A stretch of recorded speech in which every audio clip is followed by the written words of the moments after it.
Thiruvananthapuram പാപ്പനംകോട്ടെ GST audit deputy കമ്മീഷണറുടെ office പ്രവർത്തിക്കുന്ന കെട്ടിടം കാലപ്പഴക്കം കൊണ്ട് ജീർണിച്ച നിലയിലാണ്. പുതിയ കെട്ടിടത്തിന് അപേക്ഷ നൽകിയെങ്കിലും കടുത്ത സാമ്പത്തിക പ്രതിസന്ധി കാരണം തൽസ്ഥിതി തുടരാനാണ് സർക്കാരിന്റെ നിർദ്ദേശം.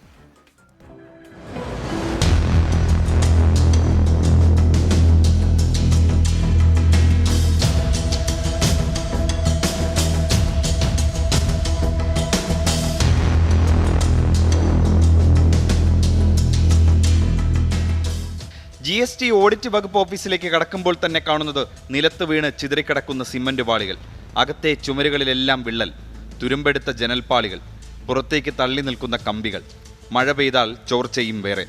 പതിയിരിക്കുന്ന അപകടത്തെക്കുറിച്ച് അറിയാതെയല്ല ജീവനക്കാർ സ്ഥിരം ജോലിക്ക് എത്തുന്നത്. കൈയകലത്ത് സിമന്റ് പാളികൾ വന്നു വീണ അനുഭവങ്ങൾ നിരവധി.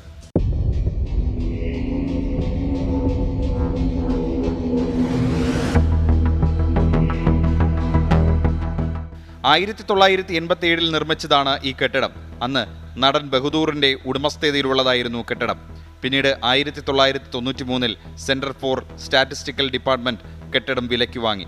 അത് പിന്നെ Gulati institute of finance and ടാക്സേഷന് കൈമാറി. ഗുലാത്തി ഇൻസ്റ്റിറ്റ്യൂട്ടിന് ശ്രീകാര്യത്ത് സ്ഥിരം ആസ്ഥാനമായതോടെ ഇത് GST വകുപ്പിന് നൽകി. 7 വർഷം മുമ്പായിരുന്നു ഇത്. നിലവിൽ GST ഓഫീസിലെ അടക്കം 72 ജീവനക്കാർ ഇവിടെയുണ്ട്.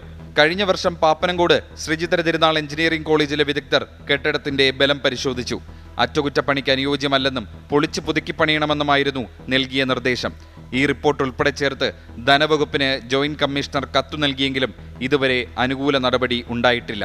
തലയ്ക്കുമീതെ അപകടം പതിയിരിക്കുന്നുണ്ടെന്ന് അറിഞ്ഞു തന്നെയാണ് ഉദ്യോഗസ്ഥർ എല്ലാ ദിവസവും ഇവിടെ ജോലിക്കെത്തുന്നത്.